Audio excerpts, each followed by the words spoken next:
So first of all, happy Mother's Day to everyone. My mother is here, as are my identical twin boys, who are a year and a half old. So, as Larry said, I made a film called Little White Lie. It's a personal documentary about my family's secrets and how I grew up. My identity was very much determined by the stories I was told about who I was, specifically about my race and my paternity.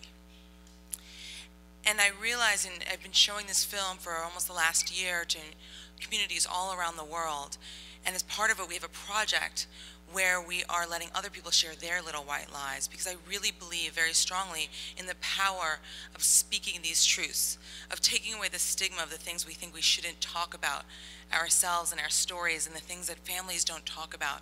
And we really need to use them as a tool and really move past this stuff.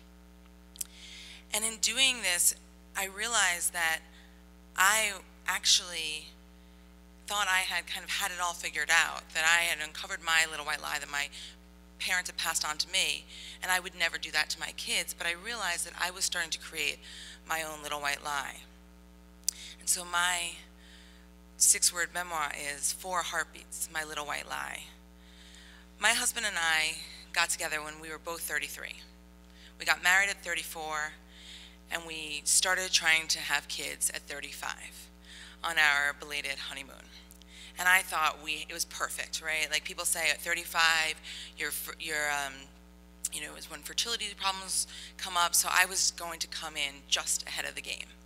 And if the first month of trying to get pregnant, I really thought, I had convinced myself that I was pregnant. I was like nauseous, the whole thing, and I wasn't pregnant. And we tried again, and we tried again, and we tried again. And I started learning a lot about infertility and what it really takes to get pregnant. And long story short, 11 months later, after trying a bunch of stuff, we decided to do IVF. And in making this decision, I really relied a lot on some close friends who had gone through the process before and were there to give me advice and to guide me, and that was so crucial. It was really about that communication. And so, you know, the day comes when it's time to take the pregnancy test, and we were really nervous, and, you know, we're felt very, very happy when the results came back positive.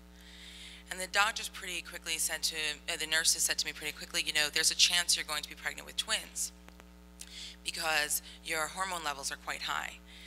And we were ready for that. We had implanted 2 embryos, and, you know, again, we had taken almost a year to get pregnant, and we thought, you know, we're already 36 at this point.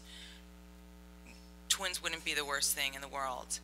And so again, cautious optimism, we keep on going through the process, and the day comes when we go in to get to see the heartbeats for the first time. I don't remember exactly when that is, 3 weeks in or something into the process. And so the doctor takes out his wand and is kind of all over my stomach, and he says one of the things you never want to hear a doctor say. He says, "Wow, I've never seen this before." Of course we're thinking, oh my God, like, what, is everything okay? And he says, well, here's 1 heartbeat. And we're like, okay, that sounds like it's fine. He said, here's another one. And he said, here's another one. And we're thinking, oh my God, triplets. And he said, and here's another one. And I was pregnant with quadruplets, and I had had a double split. And he, this, you know, big fertility doctor in Manhattan, which has to have, you know, the more fertility than cases than any other place probably in the world, had never seen this happen before. And all of a sudden, you know, this idea of, I think, in particular for women, although I think for many people, it's this idea of, what do you think your life is going to be like? What are your expectations of what it's going to look like? And for me, I always expected to have a child. And I had this vision of myself, like being this urban mom on the subway with a carrier, like carrying this kid, super like hip mom. And all of a sudden, there was this new vision of 4 babies. And I didn't know what to do with that vision at all. I had no idea what that looked like. And, you know, it's that book, What to Expect When You're Expecting, which I think I read recently. 90% of all pregnant women read that book. And in my opinion, the only thing you can expect when you're expecting is the unexpected, from all of my friends and all the people I've talked to. And So we were placed in this situation where we were pregnant with 4 kids, and we're starting to really seriously consider what would that look like. And so we started seeing lots and lots of medical experts to talk about what does this entail and what does this look like. And we got, after seeing a bunch of people, we got some very serious medical advice where they sat down and said to us, this really isn't a social decision, it's really a medical decision. And because you've had 2 embryos that have split, you have 2 sets of identical twins, only 2 placentas, all this medical stuff, they were like, it's really, really risky. It's very, very risky to go through this pregnancy. The chances of you coming out with 4 healthy babies is quite slim. And so we mulled that over and we really thought about it, and we decided to reduce 1 set of twins. But in going through this whole process, one of the doctors said to me, I suggest you don't tell many people about this. And it was that moment, it was kind of, again, something I had never imagined. I didn't know how to process it. And I really and I was looking for strong medical advice from these people that they had the information. And I thought, okay, I'm going to tell as few people as possible. And so my pregnancy goes on, and it's complicated, but healthy. My kids are born, and they're amazing. Great story. But then as I go on, and now we have these twins. And as some of you may have twins or have twins in your family, people ask about twins. Like, everybody asks about twins. Oh, do you have twins in your family? Did you do fertility? And for me, the chain of questions felt like it would lead, if I talked about fertility, it would lead to having to talk about the reduction and these quadruplets, and I wasn't going to talk about that because I'd been told not to, and I'd taken that advice to heart.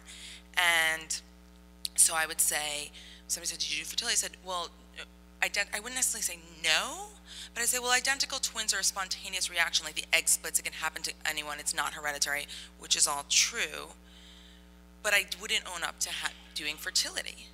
And after having all this advice from all these women and really believing that we should destigmatize this stuff and we should talk openly about our stories, I wasn't sharing this thing. It was starting to become my little white lie.